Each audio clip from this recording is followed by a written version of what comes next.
जेव्हा जेव्हा या खेळाला हलक्यात घेतलं जातं तेव्हा मी म्हणजे रितेश विलासराव देशमुख आणि बिग बॉस मोठी ऍक्शन घेतो आणि ती ऍक्शन आत्ता लगेच आम्ही घेतोय, एक शॉकिंग असं एलिमिनेशन करतोय. मित्रांनो, जो काही सध्या बिग बॉसच्या घरातील एलिमिनेशनचा जो काही प्रोमो समोर आला ना, तो खरंच खूप शॉकिंग आहे.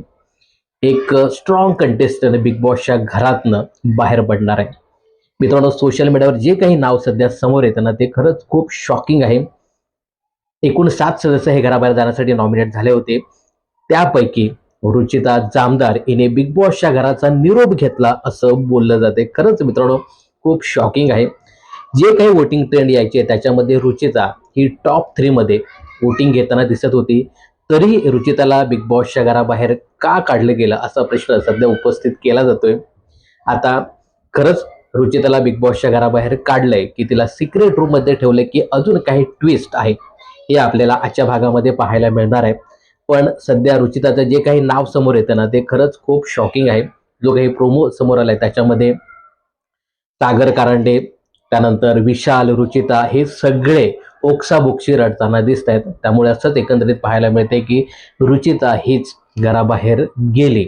मित्रांनो, मी गेल्या वेळी देखील सांगितलं होतं एका व्हिडिओमध्ये, जे कोणी बॉटमला असतात ना त्याचपैकी एखाद दुसरा सदस्य घराबाहेर जातो. आणि गेल्या आठवड्यात रितेश भाऊने सांगितलं होतं की रुचिता, ज्या पद्धतीने तुम्ही बोलता, ज्या पद्धतीने तुम्ही गेम खेळता, तुम्ही जर नॉमिनेट झाला असता तर गेल्याच आठवड्यात तुमचा नंबर लागला असता. आणि आता या आठवड्यात रुचिता जामदार थेट नॉमिनेट आहेत. त्यामुळे रितेश भाऊने तो शब्द खरा ठरवलाय का, आज आपल्याला ते कळणार. पण ज्या पद्धतीने नाव समोर येते सोशल मीडियावर की रुचिता घराबाहेर गेली, तर मित्रांनो हे खरंच खूप शॉकिंग आहे. आता रुचिताला विशालपासून वेगळं करण्यासाठी सिक्रेट रूम मध्ये ठेवलं जातंय की अजून काही होतंय की खरंच घराबाहेर ती गेली, हे पाहणं खूपच इंटरेस्टिंग ठरणार आहे. मित्रांनो, मी मगाशी सांगितलं तसं रुचिताला वोटिंग देखील चांगली होत होती आणि ती खेळत देखील होती. निगेटिव्ह का होईना, परंतु ती टफ फाईट सगळ्यांना देताना दिसत होती.